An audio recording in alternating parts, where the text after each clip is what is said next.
¿Qué corresponde a la academia? ¿Qué está haciendo la academia? ¿Qué tiene que hacer la academia? ¿Cuál es la contribución que puede hacer la academia para alumbrar el camino, para ayudar a la transformación de las organizaciones?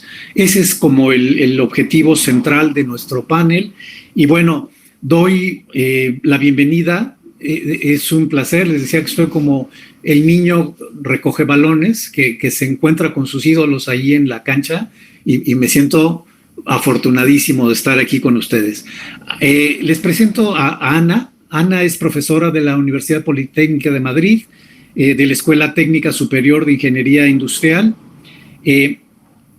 Coordina el grupo de investigación de organizaciones sostenibles. Si ustedes buscan en www.anamorenoromero.net, van a encontrar la cantidad de publicaciones, de libros que Ana nos ha hecho favor de obsequiar. Entonces, Ana, muchísimas gracias y perdón por la mini resumen porque me pasaría yo la hora hablando de cada uno de ustedes.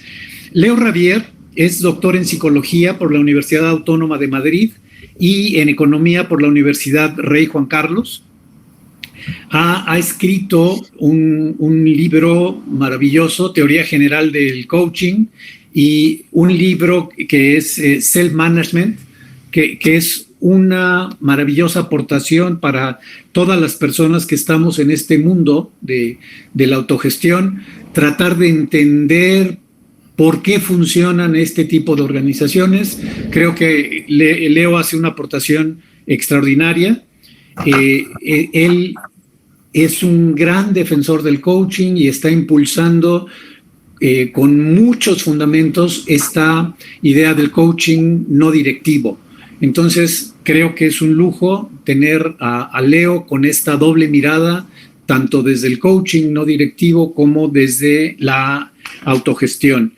Marco Antonio Robledo es especialista en construir organizaciones más conscientes, productivas, humanas y socialmente responsables. Es el creador de la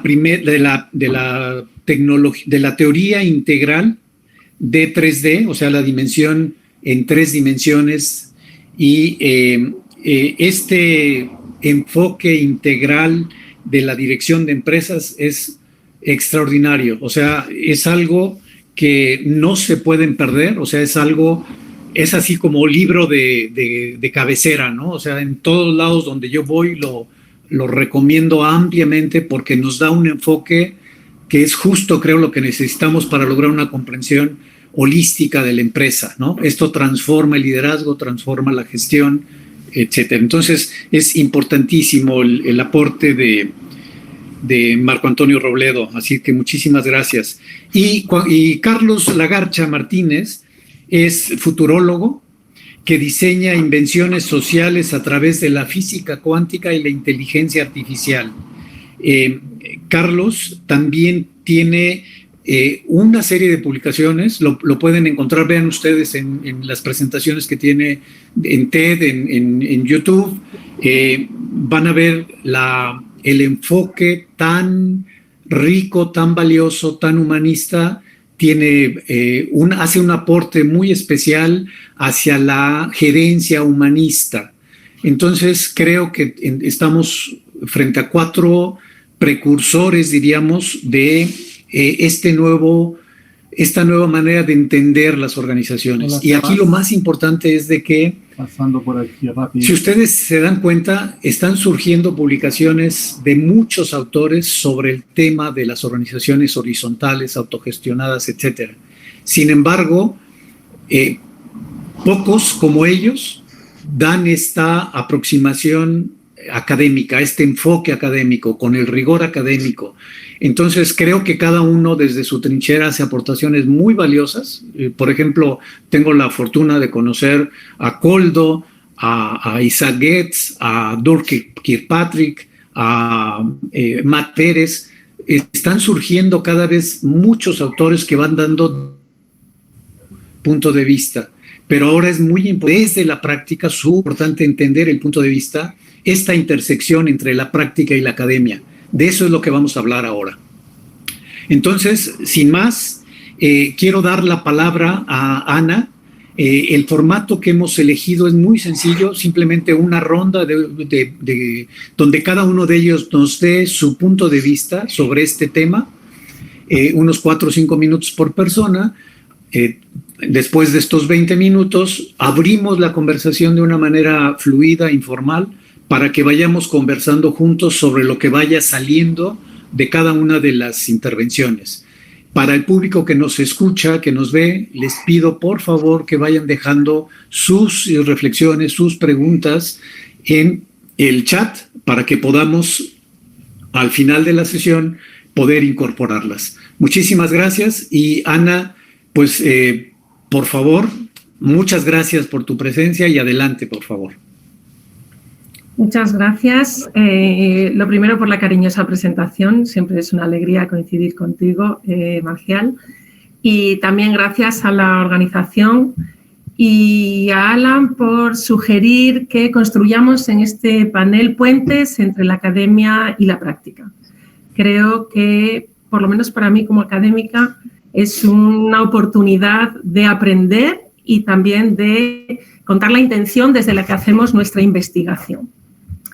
Yo quisiera resaltar en esta primera intervención 3 ideas. Cuando en el 2014-2015, en el Grupo de Investigación de Organizaciones Sostenibles, estábamos intentando profundizar en la satisfacción y en la productividad del trabajador del conocimiento en este entorno que es la sociedad digital, veíamos que las teorías al uso en estructura organizativa, en estrategia, en gestión de personas, no daban respuesta al nivel de complejidad que nos traía la sociedad digital. De alguna forma veíamos que los modelos de planificación, control y jerarquía, que eran los dominantes, estaban como traslocados, ya no daban respuesta. Estábamos con menos crecimiento de la productividad, bajando el compromiso de las personas. Y ahí, en ese momento, un poco de ofuscación intelectual fue cuando llegó a mis manos, a nuestras manos, el libro de Frédéric Laloux, Reinventar las organizaciones.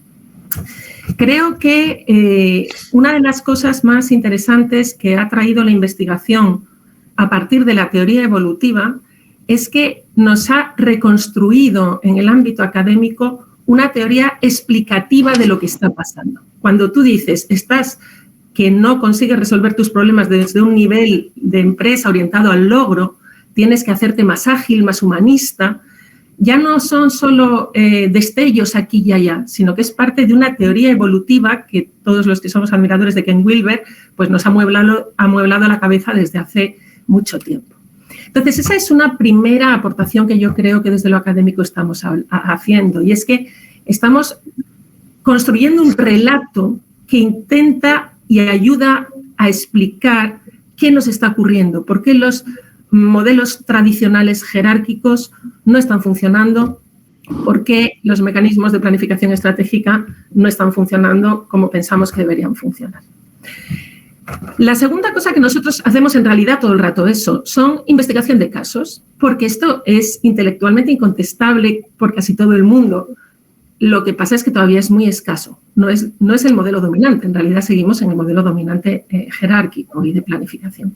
Entonces, como grupo de investigación nosotros buscamos casos de referencia que estén trabajando con prácticas alineadas o con la plenitud del humanismo o con la autogestión o con el propósito evolutivo. Y creo que desde la academia, frente a las exposiciones desde la práctica, damos rigor metodológico. Me parece que es muy importante que cojamos esas ideas de empresas organizaciones que llevan un tiempo trabajando desde ese nivel, que se cumplen determinados tipos de prácticas y que, bueno, cuando decimos esto es una buena práctica, realmente tenga ese fundamento de análisis en profundidad con una metodología compartible y transparente. Y la tercera idea tiene que ver con que, en el fondo, nos hemos transformado como grupo de investigación en un observatorio de prácticas cotidianas para la autogestión, para la plenitud, para el propósito evolutivo. Y esa perspectiva de ver muchos casos, y desde luego como universidad pública, la Universidad Politécnica de Madrid, somos una universidad pública en España, pues compartirlas, pues me parece que también es un valor que podemos aportar desde la academia, generar y compartir ese conocimiento.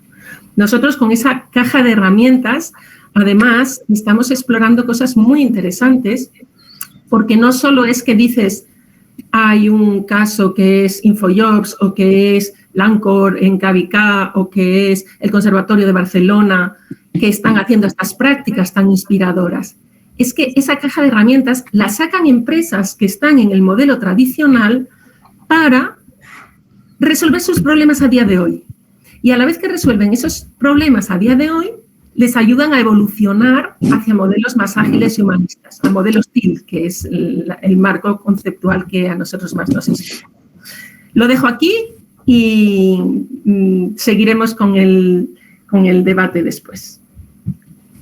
Muchísimas gracias, muy amable. Seguimos en orden alfabético, le tocaría a Carlos, por favor. Bienvenido, Carlos. Hola, Marcial, compañeros, compañeras, muchas gracias. Muy interesante conocer toda esta iniciativa y todo lo que vienen y venimos haciendo para que cada vez más empresarios y empresarias pues adopten un modelo de gerencia más humana. Yo quisiera complementar con lo que dijo Ana, que aquí en el grupo de investigación nuestro de la Fundación Universitaria del Área Andina estamos trabajando en, yo lo definiría como en competencias blandas. Vemos que la investigación que hemos venido haciendo, nos encontramos con un dato que muchos conocen, que son las encuestas de Gallup del resultado de la fuerza de trabajo a nivel global, en donde solo el 14% de los empleados están comprometidos con sus empresas. Y ahí nos surgió una gran pregunta. Llevamos 30 años de teorías de liderazgo, ¿por qué esos resultados tan malos? ¿Por qué 86% de los empleados del mundo no están comprometidos con su trabajo? Y en paralelo a eso descubrimos la gran obra de Chris Argyris sobre todo este tema del aprendizaje de doble loop, y él encuentra que a él lo llamaban siempre grandes empresas después de haber contratado a grandes consultores para que les ayudaran en clima de cultura, que no pasaba nada. Y lo que él dice es que los seres humanos tenemos unas rutinas defensivas como parte de nuestro proceso de socialización y educación, que lo que hace es que, exacto eso, nos defendemos cuando nos sentimos vulnerables. Muy parecido al trabajo de quienes la conocen, de Brené Brown, con todo el tema de vulnerabilidad. Es decir, los seres humanos no sabemos manejar la vulnerabilidad y solo puede existir diálogo en las organizaciones cuando aprendemos a manejar eso. Después Peter Senge y su equipo de MIT lo toman en las 5 disciplinas en la práctica de cómo traer a la superficie esos modelos mentales que bloquean realmente que exista un diálogo en las organizaciones. Entonces nos enfocamos en eso, en cómo desarrollar las competencias blandas en las organizaciones que ayuden a un liderazgo interior, a un descubrirnos, autoconocernos y sobre todo a que se nos quite el miedo a vernos al espejo. A los seres humanos no nos enseñan a vernos al espejo, a cuestionarnos, a perdonarnos, ¿sí? A saber que no somos perfectos, a poder trabajar con otros y que cuando hay un problema, el problema es de la situación, no es que yo esté mal. ¿Sí? Pues, bueno, me puedo equivocar. Ustedes saben, en todas estas organizaciones que hablamos acá, el error es bienvenido como un tema de aprendizaje y por eso se llama aprendizaje organizacional. Chris Argyris dice en su último libro, Organizational Traps, que trabajó con más de 10.000 ejecutivos y en los 10.000 encontró un tema que lo volvió una herramienta que se llama la columna izquierda, en donde demostró que la mayoría de las organizaciones, la gente no dice lo que piensa. Esa es una de las competencias blandas que estamos desarrollando actualmente. Es del dicho al hecho hay mucho trecho. Entonces, estas organizaciones, bien sea gerencia humanista, capitalismo consciente, empresas B, reimaginándose las organizaciones, rebeldes corporativos, si no las conocen, que es una de las más nuevas, es muy interesante. Todas empezamos a hablar de lo mismo. Hay que trabajar primero en el ser humano para poder transformar las organizaciones. Y lo último que está surgiendo en estos momentos, y con esto quiero cerrar para dar más tiempo al conversatorio y a las personas que puedan participar, Recomiendo mucho este esfuerzo que está haciendo una fundación sueca. Jan está trabajando el tema de los Inner Development Goals. Es un esfuerzo que están haciendo con Naciones Unidas porque llegaron a esta misma conclusión que llegó Argyris hace 30 años. Lastimosamente nos estamos demorando mucho en reconocer que no podemos tener los objetivos de desarrollo sostenible si no cambiamos los objetivos de desarrollo del ser, los profundos, lo que les acabo de decir. Entonces los llamaron en un juego de palabras muy interesante los Inner Development Goals para lograr los Sustainable Development Goals. Entonces estamos trabajando con varias universidades en Europa, pues está metido Deepak Chopra, Peter Senge, Jim Collins, es decir, es un equipo muy grande en Colombia, lo estamos liderando desde Ariandina, y estamos contentos de que toda nuestra investigación, sin saberlo, en una serendipia, nos estamos uniendo en estos momentos, y recomiendo a todos que entren a la página web, miren el documento, porque creemos, por las investigaciones que hemos hecho, que es hacia allá. Con Academia B hicimos una investigación en 9 empresas con propósito, 2 de Kenia, 7 colombianas, y encontramos eso, que llegar a una gerencia, a unas organizaciones de propósito superior, se necesita uno de los 3 pilares, es el trabajo interno y el desarrollo de la autenticidad, y como una forma para construir diálogo. Entonces, Marcial, eso sería en 5 minutos. Espero no haberme pasado. Qué maravilla, estupendo, muchísimas gracias. Y si nos puedes dejar el link de la página, te lo agradeceríamos muchísimo. Muy bien. Claro, mientras hablan mis colegas, lo voy a poner. Muy bien. Por favor, Leo, si eres tan amable. Claro, muchas gracias, Marcial. Bueno, pues está ahí, estoy tomando apunte. Me podría bajar del stage y escuchar, porque la verdad que hay cosas muy interesantes se han dicho. A ver, yo no vengo de es decir, yo soy invitado a universidades donde doy clases y demás, pero no pertenezco a un grupo de investigación como tal. Me considero más bien, podría decirse, un investigador independiente o incluso un outsider, ¿no? Así es como yo me veo. Y justamente pensando un poco en lo que iba a exponer estos primeros 5 minutos, quería compartirles que después de escribir el libro, este libro de Self Management, me di cuenta que cometí un error gravísimo, que es el mismo error que se ha cometido en el mundo del coaching, que es no haber aclarado o especificado qué es el coaching durante tanto tiempo, o haber dado definiciones muy poco claras, muy ambiguas, muy confusas, que hicieron que el coaching hoy en día pues esté en la situación en la que esté, ¿no? Y es que en el libro no defino qué es el self-management. Sí, lo doy por hecho de que lo que yo tengo en la cabeza de qué es el self-management, pues los demás lo van a entender de la misma manera.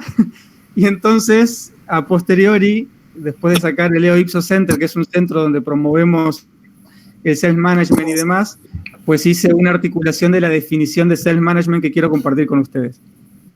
A ver qué les parece, a ver si están de acuerdo, si entra dentro de los esquemas de lo que ustedes están trabajando, y también puede abrir un poco el debate y la conversación, ¿no? Para mí el self-management es el orden interno de una organización fundada en la descentralización o distribución de la toma de decisiones entre los miembros de una compañía. Esa toma de decisiones implica una coordinación policéntrica de compromisos, es decir, hay muchos centros, no hay un solo centro desde el cual se toman las decisiones desde arriba, sino que se generan de manera natural muchos centros dentro de la compañía. Por lo tanto, implica dentro de esa descentralización una coordinación natural policéntrica de compromisos, porque los individuos se comprometen consigo mismos. Todo esto vinculado al propósito y contribuciones operativas.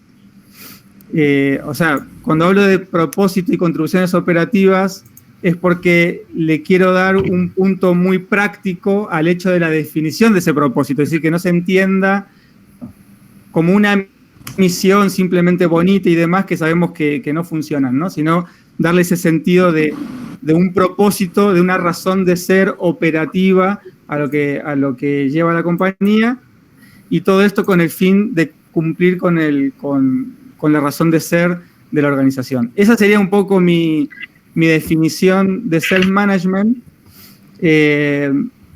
Mi trabajo se ha centrado, podríamos decir, si nosotros tomamos, porque se cita mucho a Frédéric Laloux, si tomamos a Frédéric Laloux, digamos que mi trabajo se centra en la autogestión específicamente, creo, y ahora voy a explicar por qué, porque el tema del propósito evolutivo que está dentro de lo que sería la razón de ser de la compañía, o el propósito de la plenitud, sería como una consecuencia en realidad de una forma natural de organizarse. Y ese es un poco el planteamiento que yo hago en self-management, es decir, para mí existe una forma natural de conseguir la máxima eficiencia en las organizaciones. Y esa forma natural de conseguir eficiencia en las organizaciones ha ido evolucionando. No es que surge ahora, sino que ha estado siempre presente porque es natural, pues está presente en cualquier tipo de organización, incluso en las que están dentro de un esquema de control y mando, solo que, digamos, surgen de manera natural y la organización de control y mando no las puede ver, pero existen. De hecho, es lo que hace que esas organizaciones funcionen. Es decir, en una estructura totalmente jerarquizada de control y mando que funciona, no funciona por el control y mando. Funciona porque al margen de ello se genera un sistema natural de coordinación policéntrica, de compromiso entre los individuos, de todo lo que dije recién, que hace que esa organización pueda cumplir con su propósito, ¿no? Y creo que esa forma natural se puede articular, se puede dar cuenta de ella y entonces surge pues unos principios desde mi punto de vista que son rectores, que nos dicen, que nos marcan qué es lo que debemos o no debemos permitir en este tipo de organizaciones, en el sentido de si queremos que respondan y respeten estos principios naturales que tienen que ver con la conciencia, la libertad, la responsabilidad, el compromiso, la coherencia. Surgen una serie de prácticas maestras que yo llamo, que noto que están presentes en todas las organizaciones autogestionadas que he visto. No he visto una sola que no la cumplan, que tienen que ver con el conocimiento común. Todas comparten conocimiento, información y experiencia. Es decir, no puede haber una organización autogestionada donde se retenga la información. Es contrario a la naturaleza de este tipo de organizaciones. La otra es la alineación entre el motivus, lo que yo llamo el motivus, ¿no? Lo que me mueve a mí es la alineación entre el motivus individual y el propósito organizacional, sea explícito o no, está presente en todas las organizaciones autogestionadas. Y finalmente, otra de las prácticas maestras para mí es la coordinación de los compromisos. Todas ofrecen una manera de poder coordinar esos compromisos de los individuos para que funcionen de manera más eficiente, ¿no? Es decir, esta manera policéntrica de coordinación de compromisos. Y finalmente he visto que hay tres grandes, digamos, actitudes. Yo les llamo actitudes primarias, pueden ser actitudes fundamentales o actitudes principales, que tienen que ver con la confianza, es decir, ninguna organización autogestionada puede funcionar desde el miedo, sino que y con falta de confianza, es decir, la confianza es fundamental, y es fundamental para compartir información, es fundamental para todo lo que acabo de decir. Otra de las actitudes fundamentales tiene que ver con la cooperación. No hay ninguna organización autogestionada donde no haya una actitud, y digo actitud porque he querido separarlo de los principios de las prácticas porque tiene que ver con una predisposición, desde mi punto de vista, ¿no? Si una persona tiene que tener predisposición a la cooperación, y lo veo presente en todos los tipos también de organizaciones autogestionadas, y el último es también la predisposición al aprendizaje continuo, ¿no? Es decir, yo entiendo que hay personas que no se van a sentir cómodas en una empresa autogestionada si ellos no tienen la predisposición o la actitud de estar en necesidad de aprendizaje continuo. Porque el estar respondiendo a las demandas cambiantes dentro del entorno interno de la compañía requiere de que yo esté aprendiendo todo el tiempo cosas nuevas, cosas que no tienen que ver con mis funciones, que no tienen que ver con mi experiencia, que no tienen que ver a lo mejor con las cosas que en principio me podrían a mí interesar, ¿no?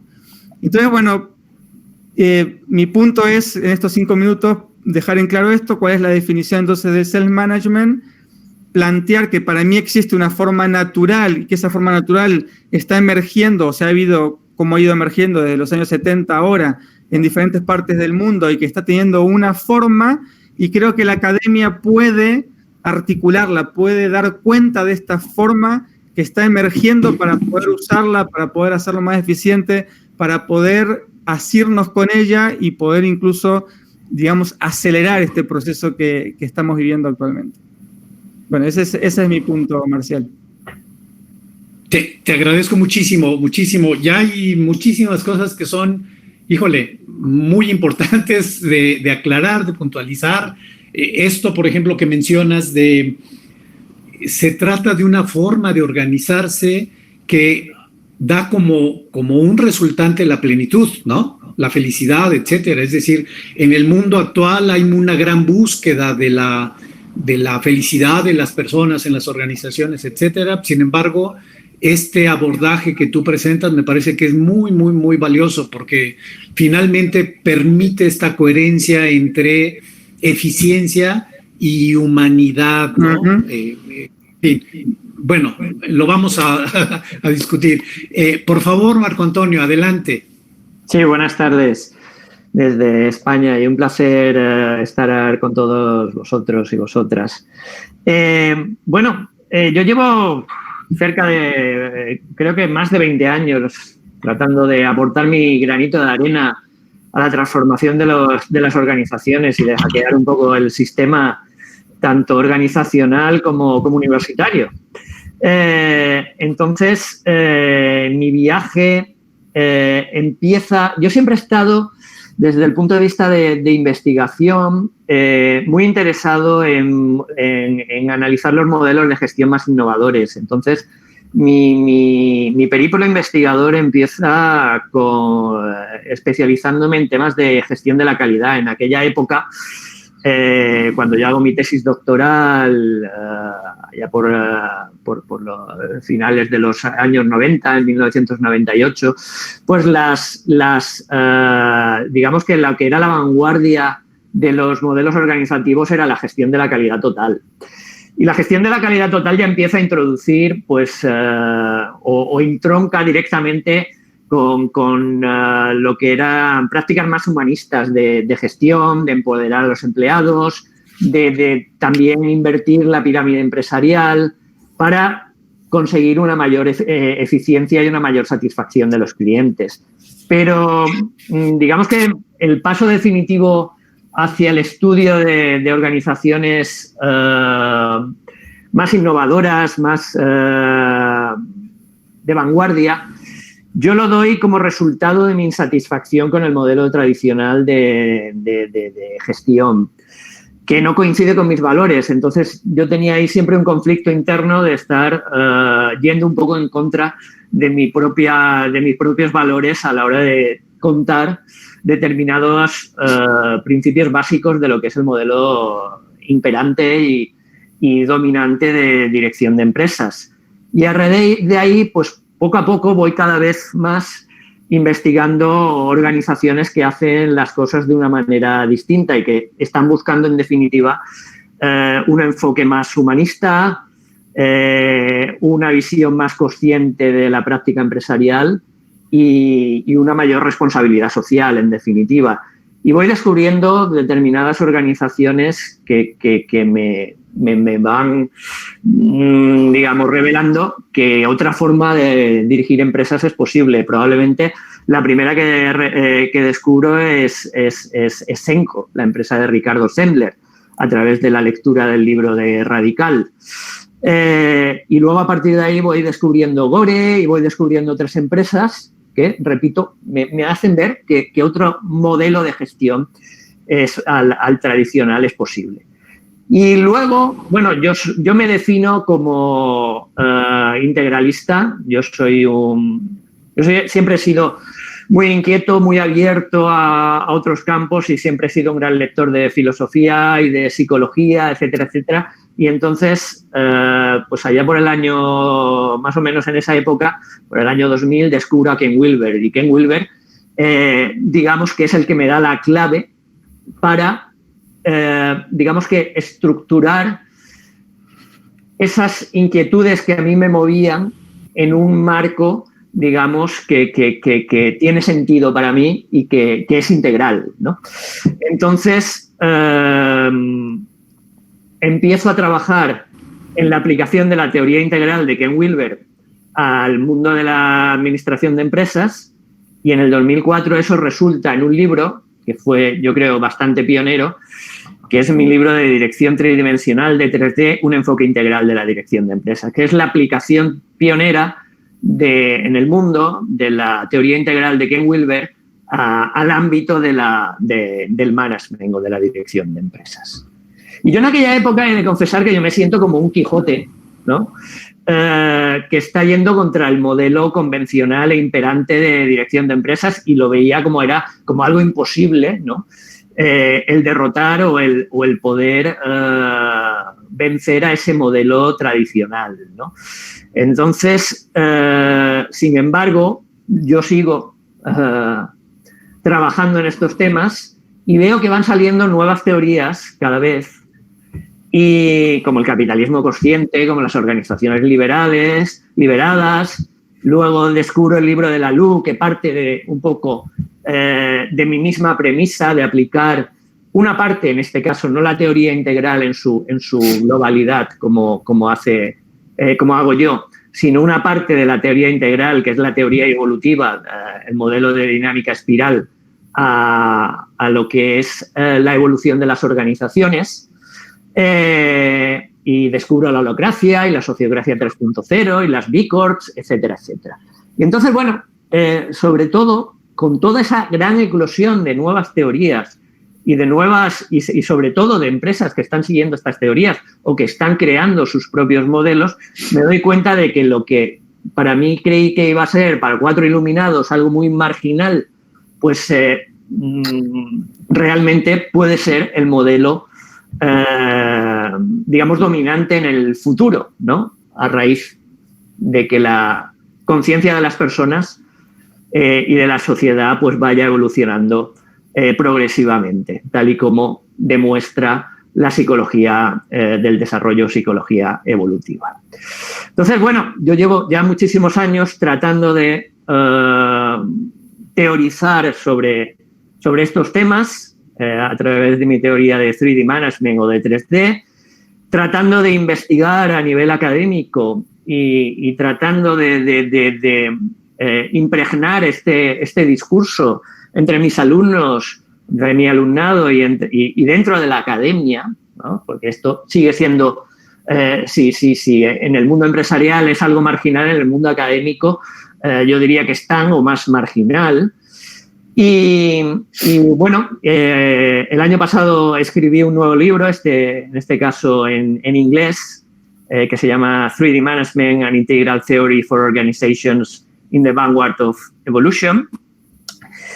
Y en este libro, pues aparte de actualizar a los lectores en la evolución de mi teoría, que cuando la creé en el 2004 era una especie era un deseo de cómo a mí me gustaría que fueran las organizaciones. Desde entonces he estado tratando de aplicar esto en distintas organizaciones, esta teoría, y también aprendiendo de otras teorías y de otras empresas, y también reflejo lo que es la práctica de más de 60 organizaciones de todo el mundo en el libro, muchas de ellas las conocidas por todos, los Buschorg, los Gore, los Enco, los Zappos, etcétera, etcétera. Pero también yo le quería dar un poco el altavoz a otras organizaciones tan interesantes como estas, pero que a lo mejor al no venir del mundo anglosajón,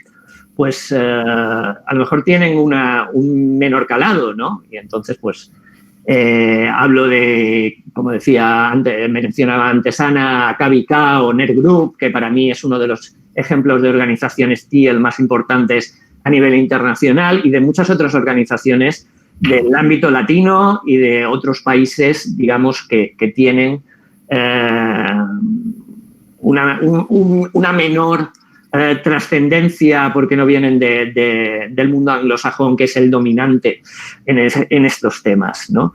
Y sigo trabajando en lo que es el estudio de las organizaciones autogestionadas.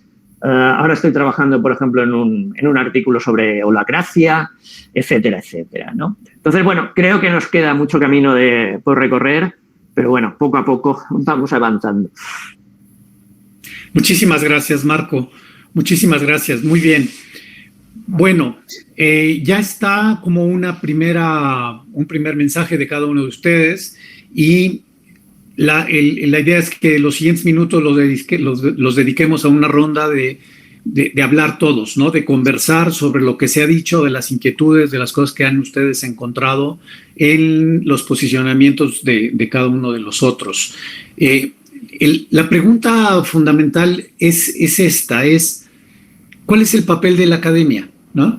¿Qué le toca a la academia frente a este escenario que estamos viviendo? Por un lado, es innegable la emergencia de nuevas organizativas. No estamos hablando de teoría, si bien hemos tenido diferentes aproximaciones, ¿no? Hay mucho trabajo que se está haciendo desde la práctica para entender y conceptualizar y volverlo conocimiento.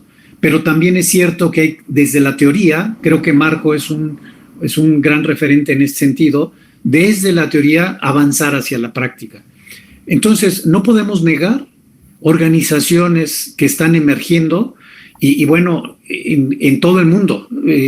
Yo cuando empecé en 2017 empecé a buscar y claro, lo más visible son este tipo de organizaciones anglosajonas. Pero cuando empiezas a buscar en América Latina, es una maravilla, es una sorpresa maravillosa encontrar. De hecho, lo que le da esencia a Reimagina 2030 es eso. Conectemos el gran talento, la gran aportación que hay de muchísimas organizaciones en América Latina que están mostrando nuevas formas de hacer las cosas. Entonces, hechos, organizaciones que rompen con los modelos y que muestran formas que funcionan. Y que funcionan estupendamente bien. Por el otro lado está la academia. ¿Cuál es el papel? Es innegable que la academia tiene un gran valor, pero ¿cómo conectar esta parte de las innovaciones con el papel de la academia? ¿Qué puede hacer la academia? ¿Qué está haciendo la academia? ¿Cuál es la contribución de la academia hacia la transformación de las organizaciones? Si hay algo que no podemos relegar, es justamente el papel que tienen las organizaciones, sobre todo las empresas, en la transformación del mundo. Entonces, ¿cómo contribuye la academia a la transformación de las organizaciones para que éstas transformen el mundo? Es un tema y es una preguntota del tamaño del mundo, pero venga, lo que podamos ir abordando, lo que podamos ir reflexionando. ¿Quién quiere abrir?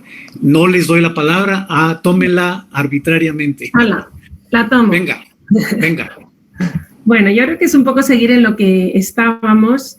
Yo he intentado poner cara y ojos a esa contribución que hacemos como investigación, con un cierto rigor, con poner marcos conceptuales. Y esa parte de investigación que generas conocimiento y lo compartes, indudablemente está ahí, ¿no? Y yo creo que ha salido en la ronda inicial. Hay otra parte que a mí me parece importantísima, que es en nuestro segundo rol, que mucha gente ve como el primero, que es como docentes. Marco lo comentaba. Yo me siento muy orgullosa de implicar a los jóvenes que van a dirigir el país, el mundo en los próximos años, contarles estas cosas. Los profesores debatimos mucho sobre, les estamos contando una cosa que no es lo que se van a encontrar. Pero si no se lo contamos nosotros, ¿cómo lo van a reconocer cuando vean brotes verdes y brotes TIL si nadie se lo ha contado, ¿no? Entonces, el meter en clase esas prácticas cotidianas de agradecimiento, de gestión de reuniones, el hacerles entender que esto está ocurriendo, me parece que es un papel importante que tenemos en la universidad. Y no solo en la parte organizativa. Carlos hablaba de las BICOR. Nosotros en el Grupo de Investigación de Organizaciones Sostenibles pues hemos investigado mucho la sostenibilidad, la responsabilidad social corporativa, el alineamiento de la empresa con los objetivos de desarrollo sostenible y verdaderamente el papel que tenemos de la universidad para que se salga con conciencia y visión pues un poco social, ambiental y sistémica es muy, muy relevante. Creo que si desde la universidad no damos unos primeros mensajes, estamos haciendo flaco favor a las siguientes generaciones. Y el tercer rol, que no dejan de ser las transmisiones de la universidad, es que nosotros somos puerta de entrada a las alianzas. La universidad institucionalmente inspira confianza y la gente se acerca a la universidad. A mí me llaman y me dicen, Ana, ¿nos investigas? Y te llaman así, te escriben un correo, porque inspiramos confianza. Luego seremos con nuestros pros y con nuestros contras y todo, pero en general inspiramos confianza.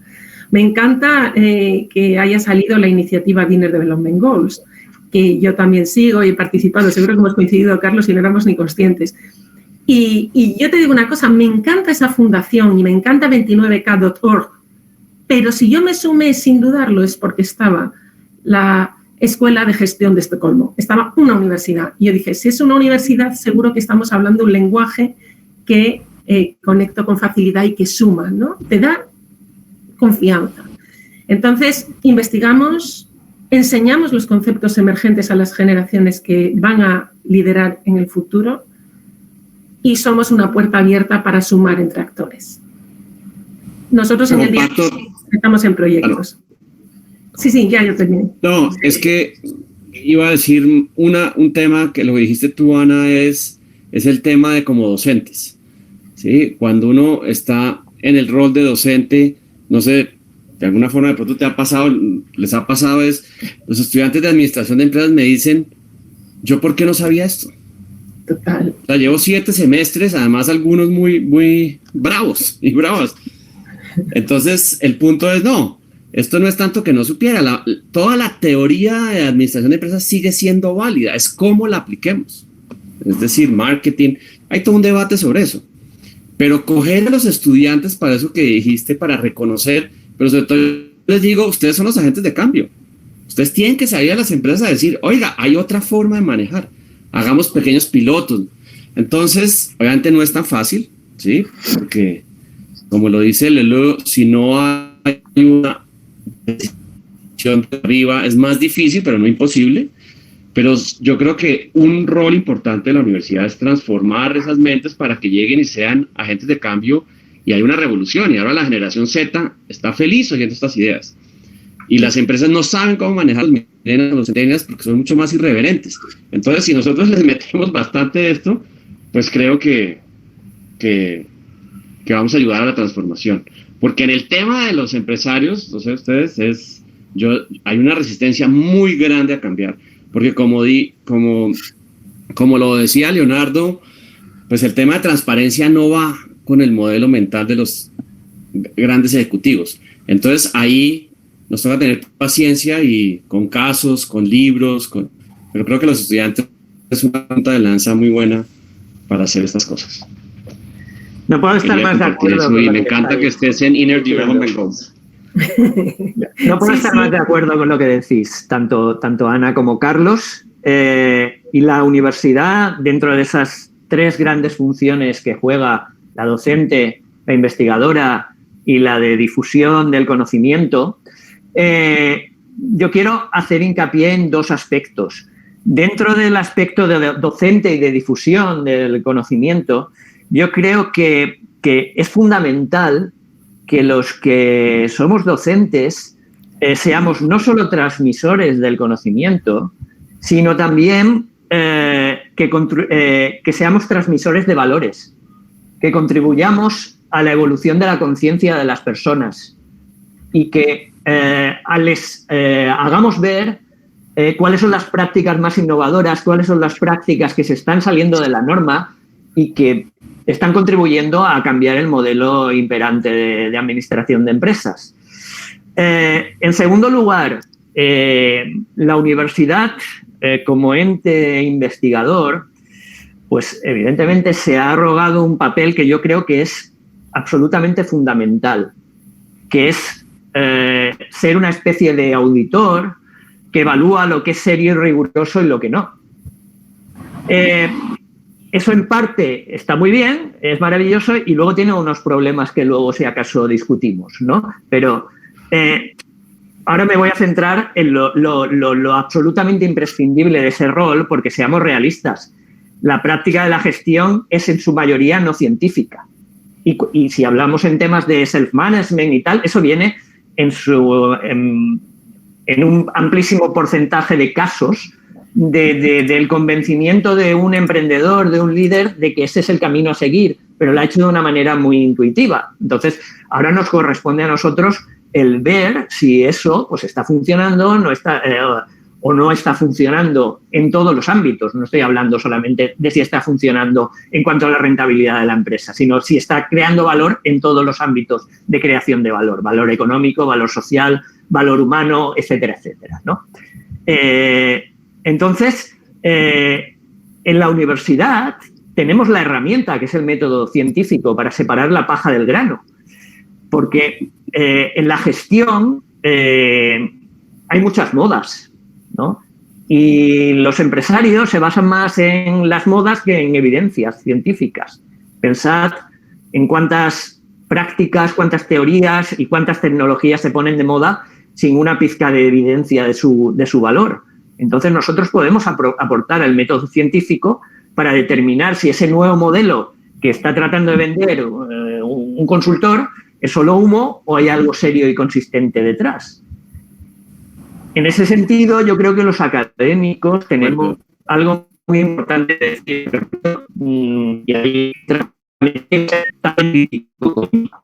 con la institución, ¿no? Tenemos que salir de nuestras torres de marfil en los que la mayoría están recluidos, realizando investigación endogámica, que solo leemos entre nosotros y en que los métodos muchas veces son más importantes que los fines, ¿no? De manera que hacemos estudios con métodos súper sofisticados de ecuaciones estructurales complejísimas que al final están demostrando que un trabajador desmotivado es menos productivo que uno que no lo está. Y eso es tan obvio que no hacen falta tantas alforjas para este viaje, ¿no? Entonces, a veces nos perdemos nosotros con ese tipo de cosas.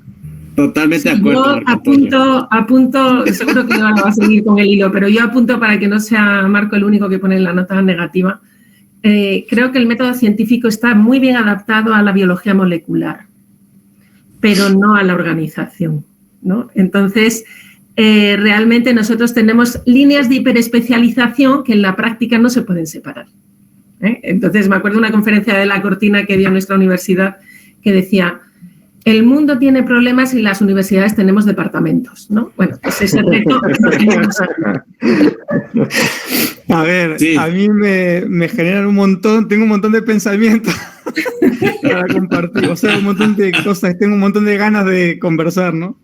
Y tengo muchas ideas que no sé si las voy a poder ordenar, pero a ver. En la última tesis doctoral, en esta que escribí sobre la teoría general del coaching, utilizo un concepto que es el de continente y contenido. Pero yo me di cuenta que era importante diferenciar ese mundo subjetivo del mundo objetivo y entender cómo se relacionan entre sí, porque los dos mundos existen, ¿sí?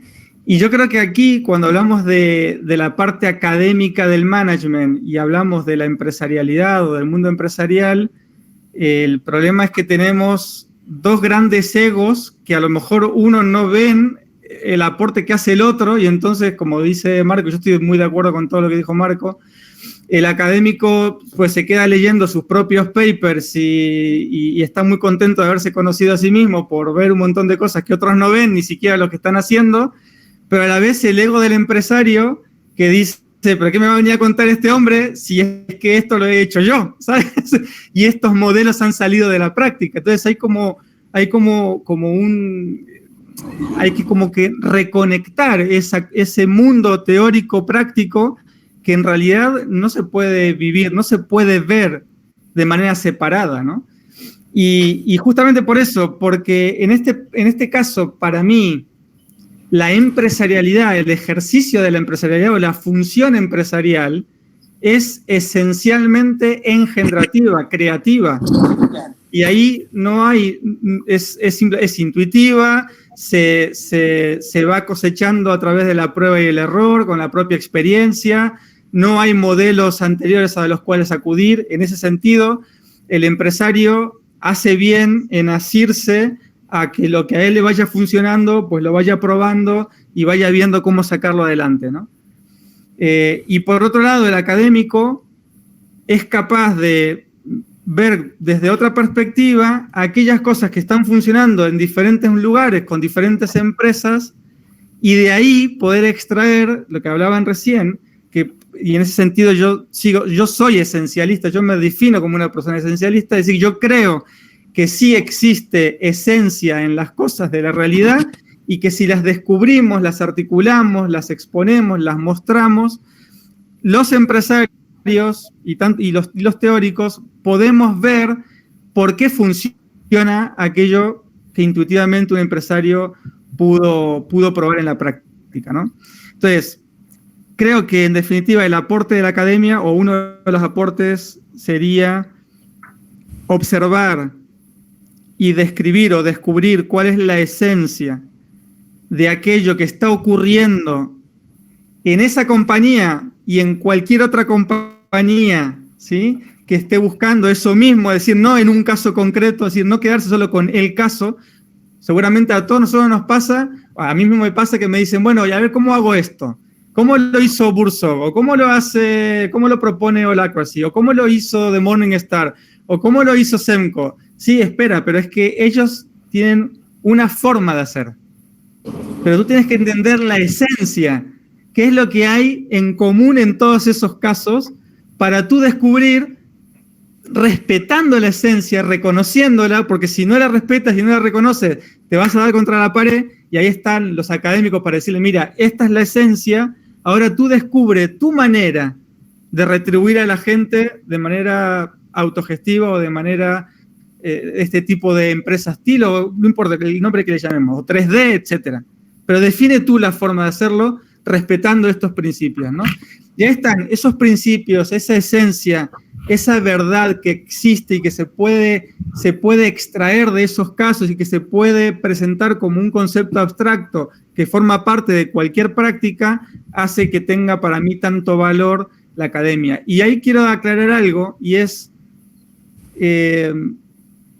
yo no estoy de acuerdo que en el mundo del management, o sea, del mundo empresarial o del management, el modelo científico no funcione. Y ahí, Ana, tendríamos que discutir sobre qué es ciencia en realidad, más que nada, ¿no? Porque claro, el modelo biológico de ciencia, es decir, la ciencia natural no sirve para la empresa, porque la empresa forma parte de la ciencia social, pero la ciencia social tiene su forma también, tiene su método, tiene su metodología. Y yo creo que ahí, bueno, en filosofía de la ciencia podríamos descubrir formas de hacer ciencia que sí apliquen al mundo de la empresa, ¿no? Y yo sé que es un tema súper apasionante y súper enorme, mucho más grande que incluso el self-management, porque, bueno, yo mismo en mi tesis de doctorado en economía lo que hice fue intentar articular cuál es la naturaleza de una organización desde la ciencia de la praxeología, la ciencia de la acción humana.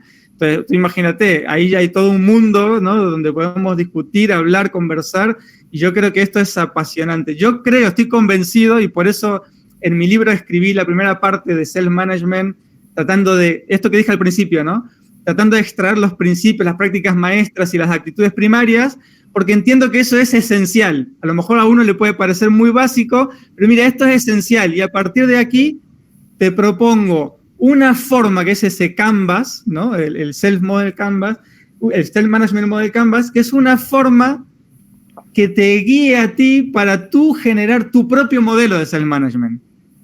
Está bien ver a todos los grandes, a The Morningstar y todos los que han citado ustedes, está muy bien, pero yo estoy convencido que surgirán otras grandes empresas con otras formas diferentes, pero que respetan la misma esencia, ¿sí? Y ahí yo creo que ese es el aporte más grande que podemos hacer nosotros. Para mí eso es apasionante. Leonardo, sí, comparto lo que está diciendo Leonardo, pero que no caigamos y nos pasa a la universidad que solo vamos a documentar los casos que son perfectos, porque tenemos esa idea del ideal y tenemos que lograr ser ideal, cuando tú acabas de decir que no existe como tal ese ideal. Entonces, una de las cosas que hacemos de la academia y lo que tratamos de hacer nosotros es ¿dónde están esos casos? Publicarlos. Digamos, este libro fue el que publicamos con la red de gerencia humanista, que hay 12 casos exitosos. Y aquí hay una empresa de 50 empleados colombiana de investigación de mercados que yo a los fundadores de esa empresa lo he traído muchas veces a mis clases y otras. Entonces, una de las cosas que hacemos nosotros es mostrarle a otros empresarios que sí se puede, ¿sí? Pero decir que no son perfectos. Que si uno quisiera Superman, pues coja todos los datos de todas las empresas, pero yo tengo muchas discusiones con estos empresarios y les digo, oiga, ustedes están haciendo esto va como un poco en contra, pero al final están haciendo cosas que son muy buenas y en ese... sí tratar de como mandarles esos patrones de qué se necesita para que haya gerencia humanista, pero que no se queden en el intento, porque uno ve muchas empresas que tratan de hacerlo, fallan y paran automáticamente, porque no la logran. No podemos ser Semco, no podemos ser Morningstar, no es que lo intentamos, les dimos libertad a la gente y mira lo que nos pasó, entonces cero. Yo creo que la academia le puede mostrar con una investigación cualitativa para la crítica, decía Marco Antonio, que la comparto mucho. Entonces, desde esa aproximación cualitativa de mirar qué están haciendo, mostrarle a otros empresarios a través de libros y a través de conferencias y ir sobre todo a las conferencias empresariales.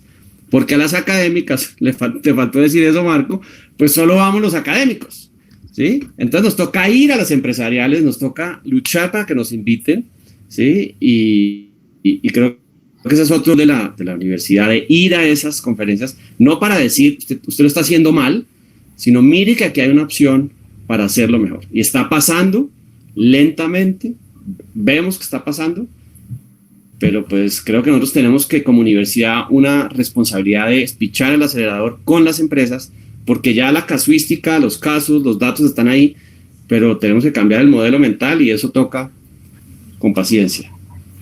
A ver, yo quisiera aprovechar esta coyuntura es indudable la necesidad de conciliar estos dos mundos, ¿no? La teoría y la práctica, es indudable. Sin embargo, la pregunta es, ¿vamos a la velocidad adecuada? ¿No? Es decir, vemos, por ejemplo, cómo sucede. Tengo el caso, por ejemplo, de Irizar, ¿no? Caso de estudio de Harvard. ¿Cuándo sucedió? ¿No? Y estamos a 25 años de distancia, o 25 años de distancia, y dices, ¿qué está pasando con las universidades, con las escuelas de negocio? Las escuelas de negocio, las universidades están haciendo este trabajo a la velocidad que requiere el mundo, ¿no? Es decir, no sé, o sea, como que entiendo, por ejemplo, esta frustración que hay de, por ejemplo, en casos, ¿no? De decir, bueno, pues a Irizar lo visitaron, no sé, 5,000 personas. Sin embargo, ¿cuántas de ellas pudieron hacer este proceso de transformación y todo? O sea, son contados. Entonces, mi pregunta iría por ahí, por el lado de qué tanto la academia, la universidad, las escuelas de negocio, estamos respondiendo a la velocidad que se requiere, ¿no? ¿Qué tanto vamos rezagados, ¿no? Vale, yo además esa pregunta enlaza porque yo tenía que coger el guante que me ha lanzado Leo, obviamente, ¿no? De que no investigamos. Entonces voy a matizar por qué yo digo que no se adapta al método y enlaza en parte con lo que nos está planteando Marcelo. Yo digo que no se adapta al método porque por supuesto que podemos hacer una investigación omnicomprensiva y sólida en una tesis doctoral. Pero los incentivos del sistema nos obligan a trocearlo en papers a ser posible de alto impacto JCR. Con lo cual, tenemos que coger una empresa que tiene una visión sistémica y un valor sistémico en nuestra investigación o una teoría y tenemos que trocearla hasta que pierde el sentido. Entonces, entre eso y el hecho de que aunque tú digas que el objetivo y lo subjetivo conviven, hasta que nos hagan caso con lo subjetivo, tenemos que meter un cuestionario y sacar un alfa. Si no, no nos hacen caso a lo subjetivo. O sea, en psicología son los mejores especialistas en estadística. Y Jung y Freud no entran casi en la teoría porque son subjetivos, ¿no? Entonces, quiero decir que realmente los incentivos del sistema, y esto enlaza con la pregunta que nos manda Marcial, no están alineados con la visión más amplia y sistémica que necesitamos en la investigación de organización. Por eso no nos calza bien ese traje de investigación de papers pequeñitos, en trocitos pequeñitos, con cuestionarios y numeritos, ¿no? No nos calza bien, nos tenemos que adaptar. Entonces, esto es solo una muestra de... vamos a ver, yo estoy en una universidad pública. Las administraciones públicas somos todos menos ágiles. Somos ámbar conformista, vamos muy lentas. Pero yo tampoco me dedicaría aquí a fustigarnos, porque tenemos retos mucho más urgentes que la transformación organizativa, como el cambio climático. ¿Y qué estamos viendo en la COP de Glasgow? ¿Qué hemos visto en la COP de Glasgow? Hemos visto capacidad de respuesta, o se reúnen cada año para realmente ver que no hemos cumplido los compromisos súper urgentes del año anterior. Yo creo que es un modelo, una crisis de modelo, ¿no? Y realmente la universidad estamos ahí en nuestra pequeña ineficiencia en llevar al ritmo que convendría la transformación. Esto nos saca del tema, ¿no? Pero no estamos dando respuesta al ritmo adecuado, no estamos preparados para hacerlo, ni siquiera estamos en el ámbar, en el naranja orientado al logro como universidad, pero como modelo socioeconómico que tiene que tener un diálogo entre actores, no somos capaces ni de dar respuesta a los problemas acuciantes como es el cambio climático, y están en teoría lanzadas las plataformas multiactor, deliberativas, bajo presión. Entonces, es una gran pregunta, Marcial. Yo lo que Marcial. Veo es que no vamos avanzando al ritmo que necesitamos, no. En absoluto. También las universidades, son organizaciones y necesitan reinventarse. Total. Eso he dicho. O sea, nuestros incentivos son perversos. Eso es el primer elemento. Como decía Ana, la universidad es una institución tradicional, conservadora, cuyo centro de gravedad pues es absolutamente ámbar y es absolutamente burocrática. Entonces, los que estamos pregonando otro tipo de modelos allí, pues estamos cada día pues teniendo ahí una disonancia cognitiva con lo que estamos viviendo y lo que nos piden, todas las burocracias que nos piden dentro de la universidad. Y creo que los incentivos del sistema que muy bien ha dicho Ana, hay otro incentivo que yo creo que está haciendo que se investigue mucho menos en este tipo de cosas. Y es que a mí personalmente me cuesta muchísimo más publicar o que me concedan proyectos de investigación en estos temas que en otros, porque son temas novedosos, porque son temas nuevos, porque no hay una literatura establecida. Entonces, a mí me han tumbado algún proyecto de investigación y me han tumbado papers, o me ha costado muchísimo publicar papers porque me dicen que no hay una literatura en torno a este tema. Claro que no hay una literatura si es un tema nuevo. Es que es como el que se va... El chaval que va a buscar trabajo y le dicen que no tiene experiencia, pero claro, si es mi primer trabajo, ¿cómo quieres que tenga experiencia? Entonces es una pescadilla que se muerde la cola y hay un coste de oportunidad grande que a lo mejor está inhibiendo que se investigue más sobre estos temas.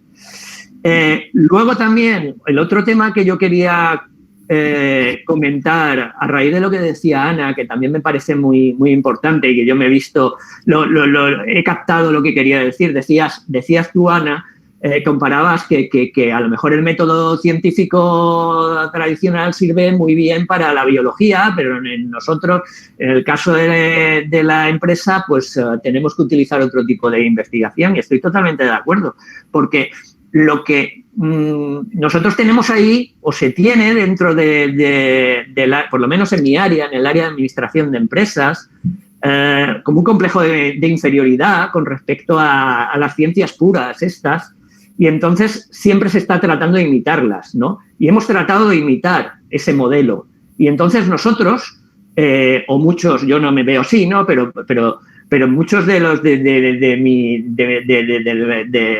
área de administración de empresas, de esta disciplina, se ven como investigadores con bata blanca que están observando a las empresas desde la distancia como si fueran ratas de laboratorio, y eso no funciona. Los que estamos en management tenemos que estar en el terreno y nos tenemos que ensuciar las manos y tenemos que ver cómo funcionan las empresas y tenemos que experimentar. Yo siempre he tratado de hacer mucha consultoría porque es que si no, es que no te enteras de nada, lo estás viendo desde fuera todo, ¿no? Entonces te falta esa práctica y no puedes entender y no puedes teorizar ni puedes sacar conclusiones ricas si no has vivido la realidad empresarial desde dentro, no desde fuera como un investigador con bata blanca. Pues a todo esto de yo alguna creo que forma casi que continuando con Marco Antonio, casi que sale por sí solo, y lo que estamos diciendo es que nos toca ser rebeldes a nosotros. O sea, nosotros celebramos los rebeldes corporativos, pero no somos rebeldes por susto a que nos echen de la universidad. Entonces, pues nos toca ser coherentes y ser un poco rebeldes o ser estratégicos. Un poco lo que dice Marco Antonio, que a nosotros nos ha pasado, pues hay que tener un portafolio de publicaciones, saber unas que no van a quedar en Scopus, pero otras que van a tener un impacto mayor, y de esa forma, pues uno juega con el sistema, porque sí, las universidades son conservadoras, pero hay que ser rebeldes, y creo que el caso que todos conocemos más exitoso pues es el de Henry Mintzberg, que empezó a investigar los MBAs en el mundo y se dio cuenta pues que eran totalmente teóricos y que los gerentes pues eran muy prácticos. Entonces montó en McGill un MBA práctico y pues está tratando de cambiar, y publicó su libro Directivos no MBAs, Managers not MBAs, pero cuando Henry Mintzberg lo publica, Marcial, hace 20 años, 15 años, criticando a las top universidades, a las Ivy Leagues, de que eran excesivamente técnicas, que no le metían nada de arte y que no le metían nada de práctica, pues obviamente lo pusieron en la palestra, lo quisieron echar, pero bueno, él se ha mantenido. Entonces nos toca ser rebeldes y ser estratégicos como universidad, porque no es fácil vencer. Lo que tú mencionas del caso lo dice Ricardo Semler en un video que está en YouTube, que dice, oiga, a usted lo han visitado en los 90s, a Semco lo visitó todo el mundo, todas las grandes empresas. ¿Por qué no lo siguen? Por el miedo y la vulnerabilidad que genera lo desconocido. Entonces, nos toca a nosotros asumir ese rol de rebeldes y buscar cómo seguir, como dice Alan en el chat, picando piedra y dándole para que esto avance más rápido.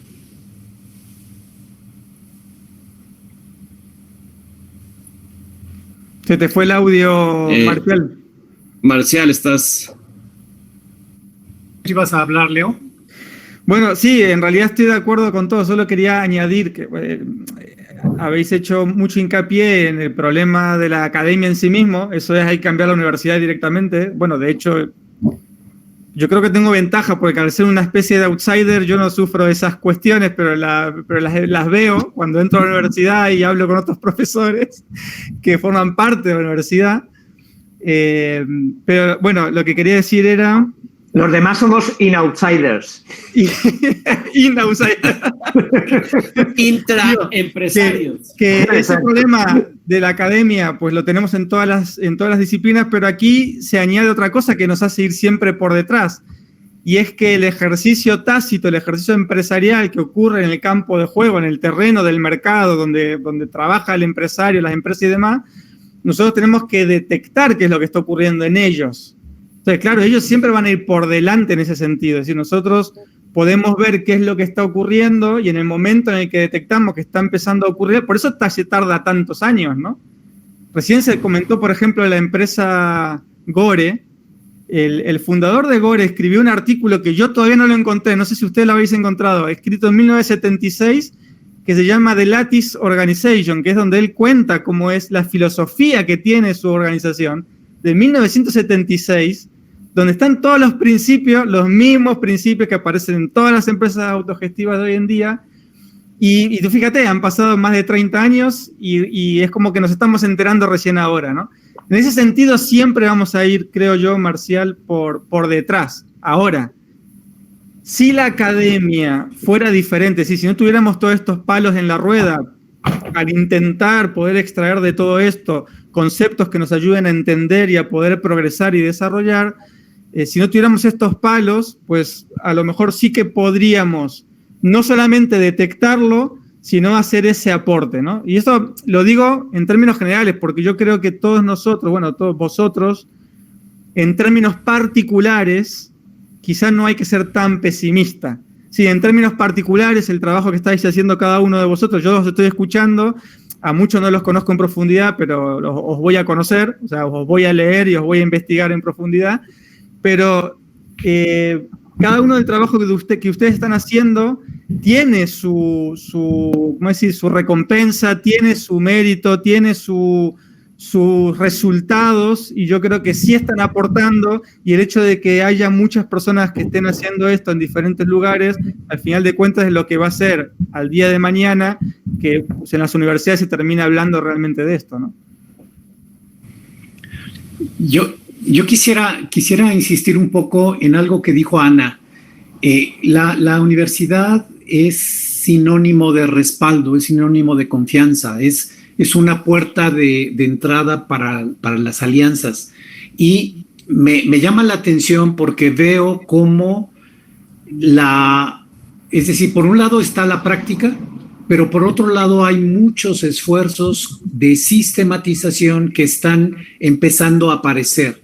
Es decir, veo personas fuera de las universidades que están haciendo un poco lo que Leo está haciendo, ¿no? Es decir, déjame entender, déjame ir a la esencia, déjame sistematizar.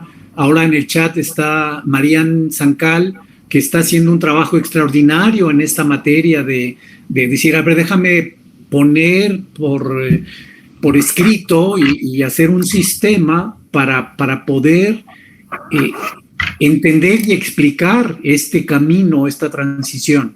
Entonces, mi inquietud va por el tema de que la velocidad con que estamos adquiriendo conocimiento es enorme y a veces el conocimiento universitario se va empequeñeciendo, ¿no? Es decir, se va empequeñeciendo porque ahora tenemos tantas fuentes y formas alternas de adquirir conocimiento que vamos, mi preocupación es un poco por el tema de que no se pierda, ¿no? Este activo que tú ya señalas, Ana, ¿no? ¿Cómo la universidad, cómo la academia podría encontrar vías alternas para emparejarse, ¿no? Para no solamente no quedarse atrás, sino para guiar, para liderar en esta búsqueda, ¿no? No sé si me expliqué. Sí, perfectamente. Pues hombre, lo decían por el chat, ¿no? También nosotros tenemos que reimaginarnos. Y yo creo que en ese reimaginarnos, desde luego para mí hay muchos modelos que nos inspiran y que tardarán un tiempo en aplicarse. Pero evidentemente tiene que ser un espacio vital de socialización y aprendizaje de las competencias personales de las que habla Carlos para los estudiantes. No tiene sentido estar oyendo profesores que dan charlas magistrales. Tiene que ser una incubadora de alianzas y nosotros tenemos una experiencia dentro de la universidad que es una Manchatil, que es el Centro de Innovación y Tecnología para el Desarrollo Humano, que es una incubadora de alianzas y que está dando resultados magníficos. Y tenemos que conseguir funcionar, por lo menos en las áreas de conocimiento más cercanas a organización, sostenibilidad, responsabilidad social corporativa, este tipo de disciplinas, con metodologías de investigación-acción, ¿no? Que es como nosotros lo hacemos, que es ya construyendo el puente. Ahora, recuerdo, porque estamos aquí muchos de la teoría evolutiva, somos ámbar conformista. Nos queda naranja orientado al logro, verde pluralista, hasta que lleguemos. Entonces, tenemos que ser capaces de convivir con dos conceptos que a nosotros nos encantan, los vemos en la investigación y además nos sirven para animar a la gente que quiere hacer cambios. El primero son las manchas TIL. Tú no vas a conseguir transformar una organización, pero si tú consigues poner en marcha un grupo, una mancha, y en la universidad tenemos mucha autonomía, por lo menos los profesores, docentes, investigadores. Si tú tienes una mancha que es felicitante en sí misma mientras dure, consigue el propósito X, el de hoy, la semana que viene, y deja el terreno más barbechado, es bienvenida. Y lo segundo es que tenemos que en la universidad aplicarnos esos conceptos de Kotler, de la universidad dual o de el sistema operativo alfa y beta. O sea, tenemos que ver cómo encontramos espacios, porque una de las ventajas que nosotros hemos investigado en la universidad es que por nuestra rigidez también tenemos bolsas de ineficacia. Entonces te aprovechas las bolsas de ineficacia y te pones a hacer lo que te parece. Cosa que en una empresa llena de KPIs, tú no haces un proyecto que te pasa por la cabeza ni loco, ¿no? Entonces, yo creo que es como, ¿no vamos a hacer la gran transformación? O sí, no lo sé. Pero eso no nos tiene que llevar a quedarnos parados. Hagamos manchas TIL internamente, hagamos áreas completas que son capaces de, a lo mejor no todas las escuelas o facultades de una universidad se transforman, pero se transforman 3 departamentos o 7 grupos de estudiantes y se lo van contando unos a otros, las metodologías concibe, diseña, implementa y opera. Es decir, yo creo que hay mucho movimiento, lo que no sé es en qué momento hará clac, clac, clac, clac, clac, clac, ¿no? Entonces, y cristalizará. Pero cada vez está más cerca. Y estoy convencida de que cuando llegue un cambio no será lineal ni esperado, nos sorprenderá. Igual que ahora nos desespera, nos sorprenderá. Y espero que sea un cambio que nos sorprenda para bien. No es que nos peguemos un susto de muerte y nos pasemos un lustro diciendo ya lo decíamos que iba a pasar. Yo espero que sea para bien. Porque la conciencia está subiendo.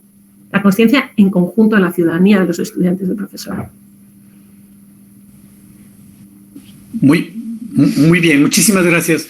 Nos quedan unos cuantos minutos para cerrar a las 10:30 y bueno, quiero dar pie a algunos comentarios que están en el chat. Vale Avendaño dice, me encanta lo que dice Ana, abrir paso al entendimiento sistémico. Claudia Bojorquez, hay que ver qué tanto debe transformar a la universidad, ¿no? La pandemia nos mostró la crisis del sistema educativo, ¿no? La dificultad de la transformación. Aldo da algunos, cita un sitio para poder ver los niveles de cultura evolutiva de las personas y las organizaciones. Saludos. Está Claudia Bojorquez, dice, puede que no cambie el mundo hoy, pero el trabajo de cada uno de ustedes transforma al menos una persona, siembra una semilla y al cambiar el mundo de una persona cambia el mundo entero.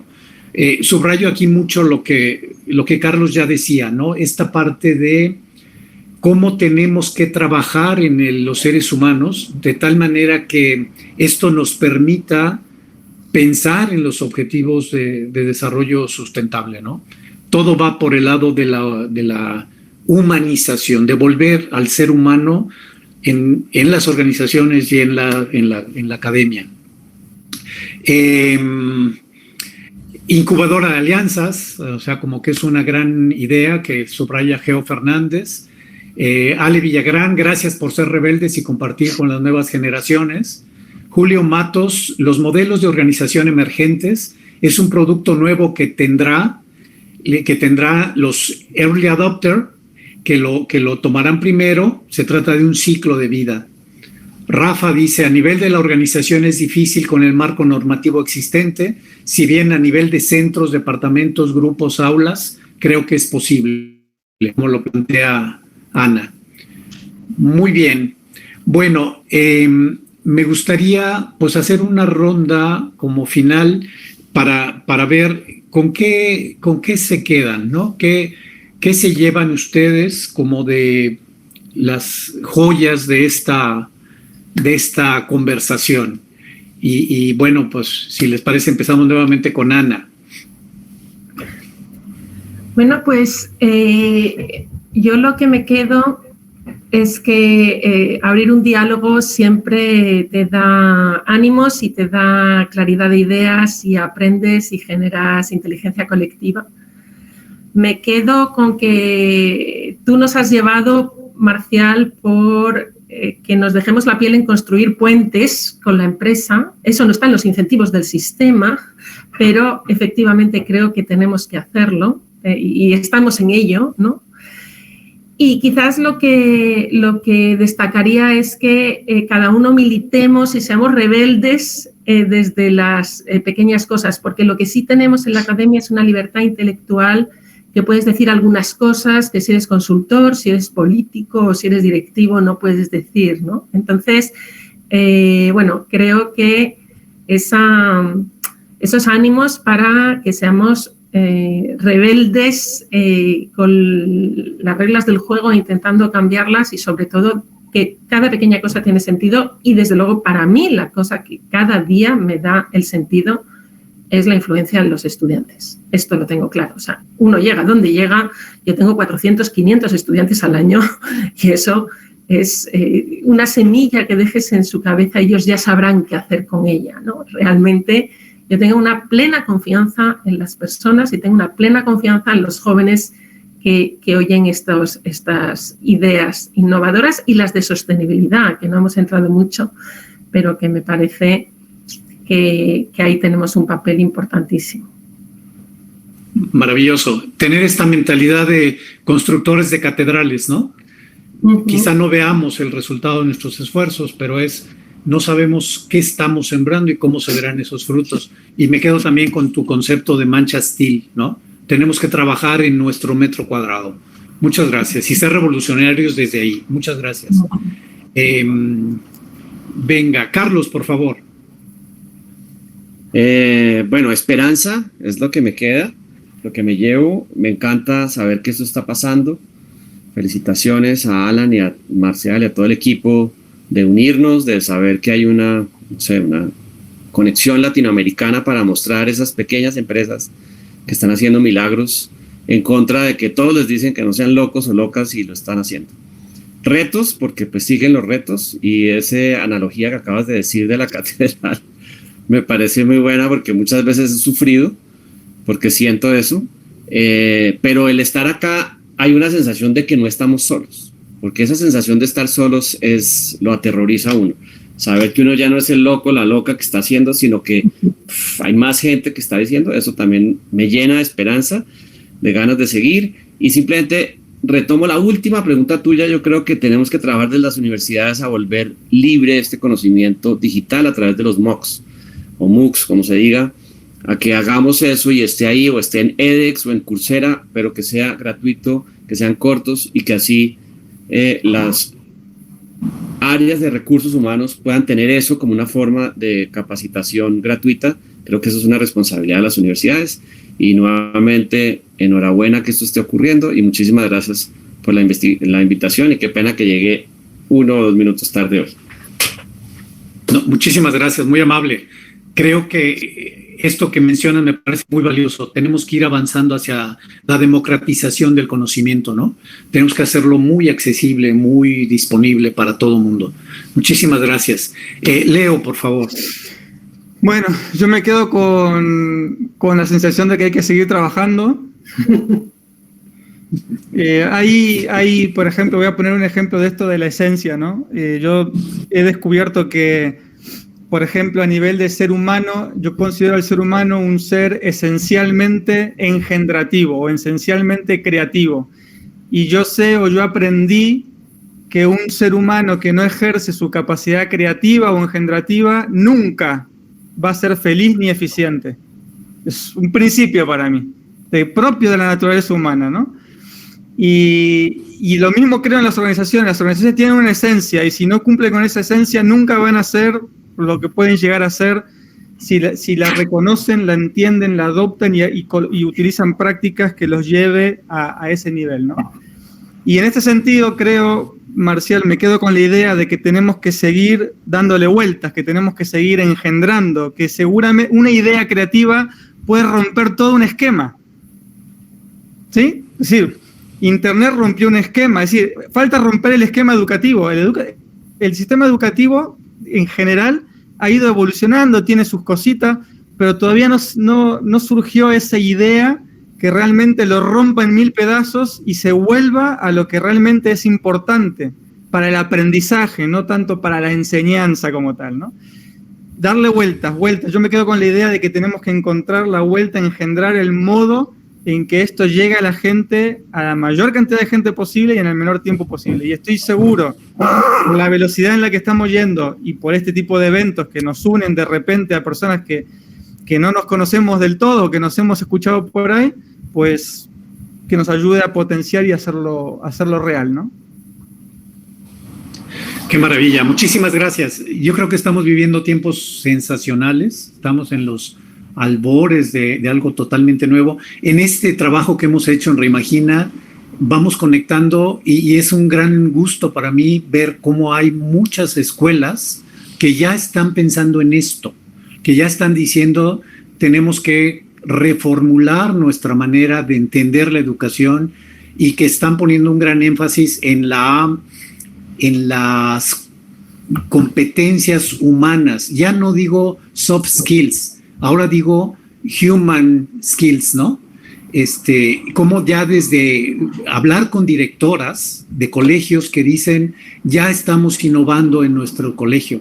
Yo creo que, como tú bien dices, no sabemos qué va a emerger, pero es seguro, el nivel de conciencia no para, ¿no? O sea, creo que nos va a tocar ver cosas maravillosas. Eso siento, eso espero. Muy bien, Marco, por favor. Bueno, yo como soy el último, tengo la maldición de tener un apellido, el apellido último, pues me cuesta añadir cosas nuevas a todas estas grandes aportaciones previas, pero yo quiero enfatizar dos cosas, aparte a raíz de todo lo que se ha dicho. En primer lugar, la importancia y el compromiso que debe tener la universidad para formar a las nuevas generaciones para el futuro. Es que los estamos formando para el futuro, no para el presente. Y a mí me da la impresión de que seguimos tratando de preparar a nuestros alumnos para ser funcionarios y ejecutivos de una multinacional. Y el futuro del trabajo va a ser radicalmente distinto. Yo le digo a mis alumnos, si vuestros abuelos tuvieron un trabajo de por vida, vuestros padres van a tener una media de 7 trabajos en toda su carrera profesional. Y vosotros vais a tener 7 trabajos simultáneamente, porque vais a ser profesionales independientes, trabajando por proyectos para organizaciones autogestionadas, y vais a ser como hoy hacen los diseñadores gráficos o los fotógrafos. Entonces eso requiere, como bien decía Marcial ahora, de unas habilidades, unas capacidades y unas actitudes radicalmente distintas a las que les estamos formando en la actualidad a nuestros alumnos. Y la segunda gran idea que yo creo que quería transmitir es que la academia tiene que ser mucho más ambiciosa. Durante toda su trayectoria, la universidad se ha dedicado al análisis, a la evaluación, a la mejora continua del modelo existente, prácticamente sin cuestionarlo, sin crear ninguna teoría nueva y alternativa, ni dentro ni fuera del paradigma. Desde Michael Porter no ha habido ni una teoría de gestión influyente que venga de la academia.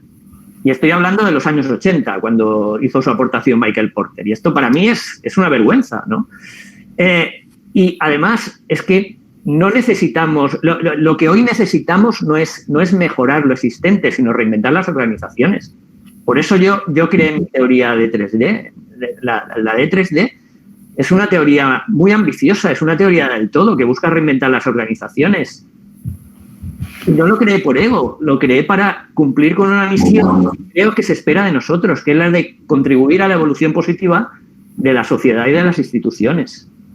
Entonces yo creo que esa función entre los universitarios de crear nuevas teorías alternativas debería estar muy presente.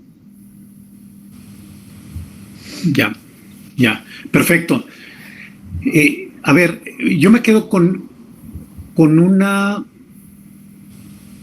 gran sentimiento de, como Carlos ya decía, de esperanza, y con una conciencia de que estamos siendo cada vez más, que estamos conectándonos más, ¿no? Me parece que hay muchísima esperanza para adelante, sobre todo con personas como ustedes. La clave son las personas, lo sabemos.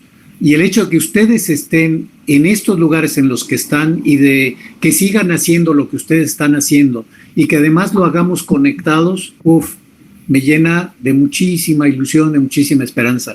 Así como acabamos de publicar en español ya el libro de Corporate Rebels, yo creo que pronto veremos un libro Academic Rebels, ¿no? Marcial, guíanos, por favor. Como proyecto lo hacemos seguro. Marcial. Qué maravilla. Bueno, muchísimas gracias. Me voy, que tengo a 70 criaturas esperando en un aula ahí abajo. Me ha encantado conversar. Gracias. Y muchísimas gracias gracias, Ana. Martina. Chao. Muy agradecido, que les vaya muy bien. Muchas gracias. Un placer. Gracias por la invitación. Gracias. Felicitaciones por la iniciativa. Igualmente. Gracias. Seguimos juntos, ¿eh? Muy bien.